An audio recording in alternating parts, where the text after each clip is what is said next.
precisely. And that castle was built by order of a bishop, the Bishop of Paris, Maurice de Sully, that was his name. He was the Bishop of Paris. Okay? And that castle was built during the Middle Age.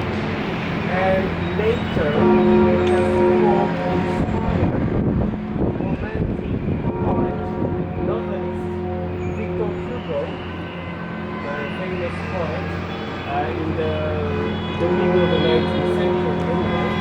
And Victor Hugo wrote the famous Notre-Dame de Paris, with the story of Quasimodo, and the story of Esmeralda. Quasimodo gives the bells here, really, and he's in love with a kind of dancer called Esmeralda. And you can say that thanks to Victor Hugo, the novelist, his castle was saved, because in the 19th century, this castle was kind of abandoned by the government, by the state.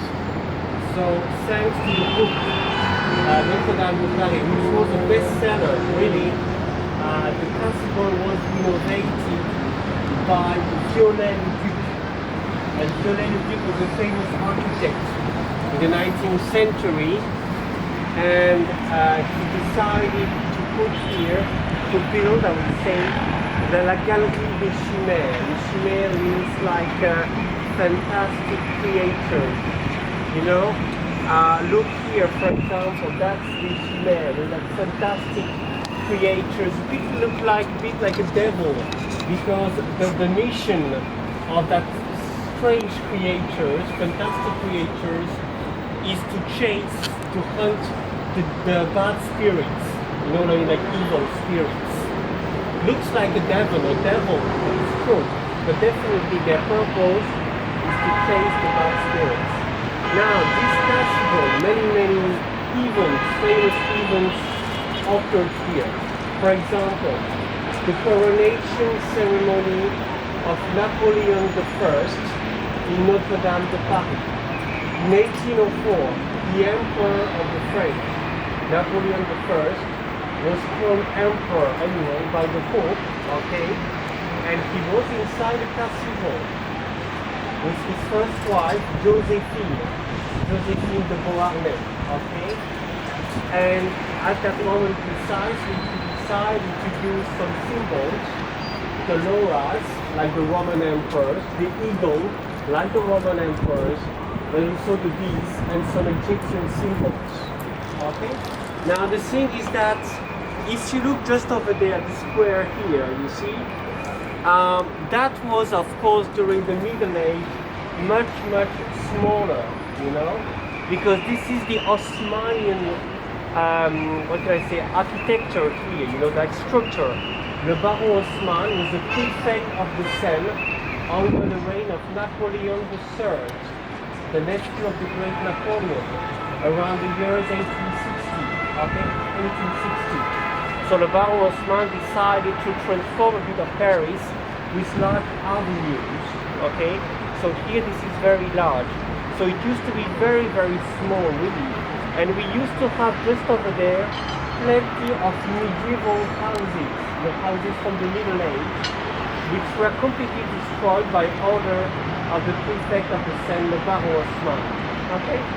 Now, if, I know it's hard to see it from where we are, but you have a bridge in the corner over there.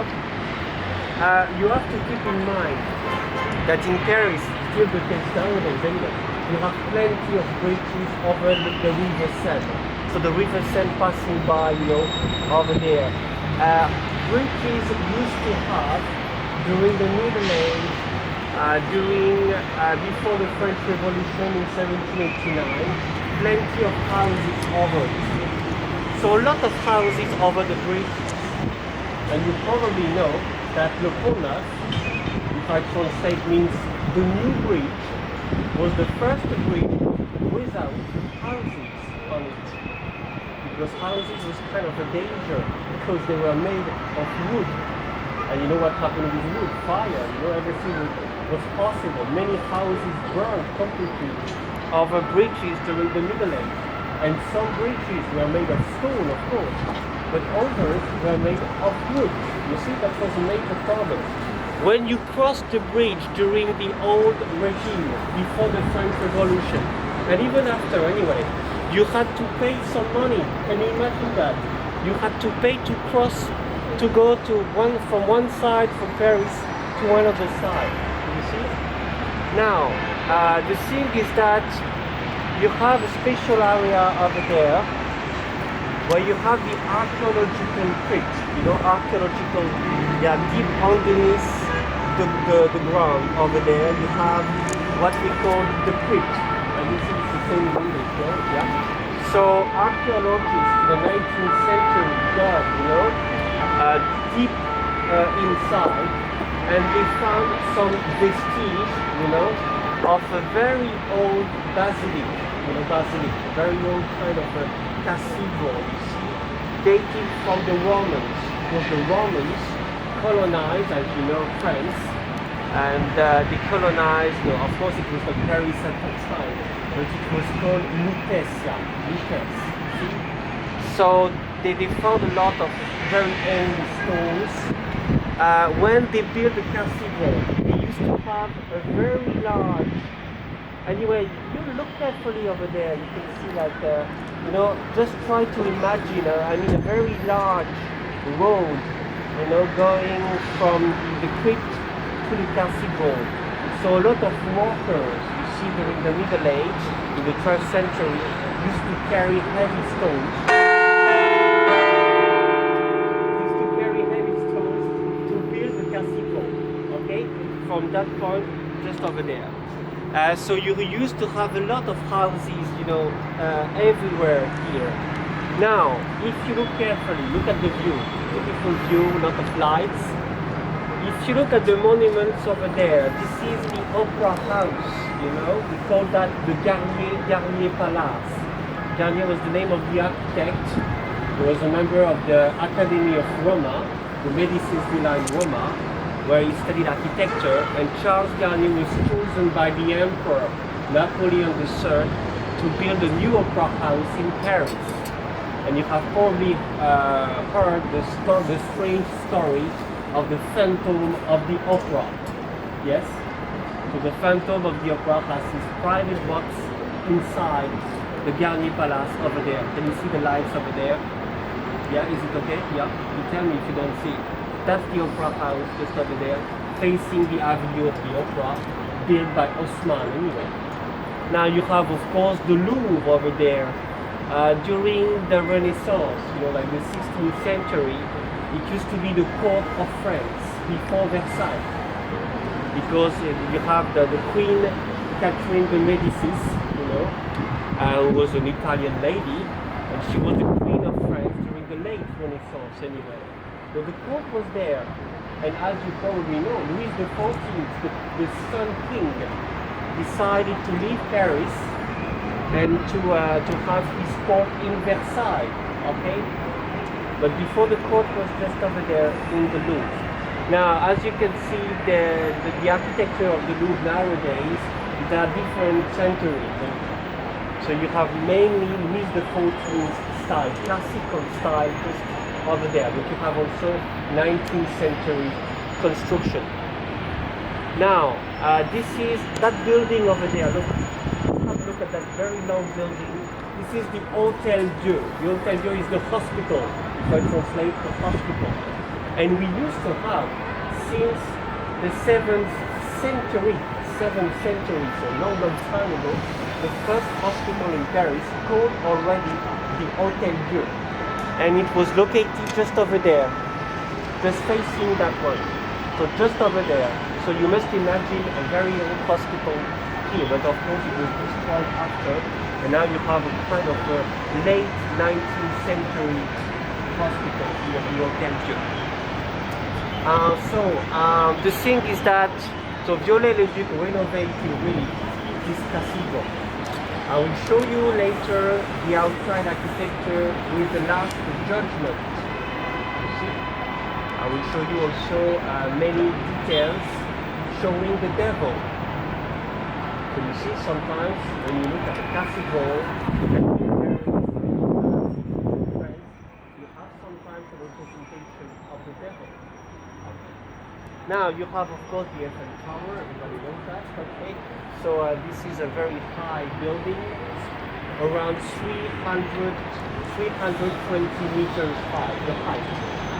Very high. It's made of iron, only iron, as the material of the construction.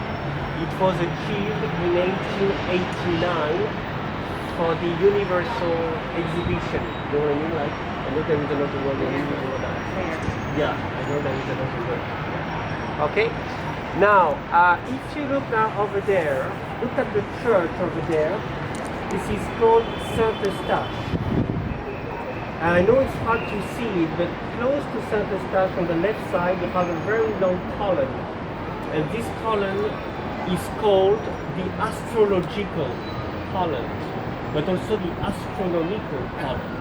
Because it was built, that's quite interesting to talk about that, because it was built during the late Renaissance, end of the 16th century, by Catherine de Medicis. I was talking about her before, you remember. And Catherine de Medicis used to, what can I say? She used to communicate with like a kind of astrologers, many astrologers. So there was an astrologer called Ruggieri, coming from the same city of Firenze, Florence, in Italy. And the Ruggieri used to practice also black magic. And he was also an astrologer. So he used to go at the top of the tower. You have a very narrow stairs inside. And he used to foretell the destiny of the queen at the top of the tower. Okay? So that still exists nowadays. Now look, this is Montmartre over there. Just above here. Because Montmartre is looking here during the Romans. You know, the time of the Romans. And in the Sacré-Cœur, in Montmartre, in the 19th century, we used to have a lot of impressionist painters like Monet, Renoir, but also Van Gogh, the famous painter, famous for the sunflower. You know?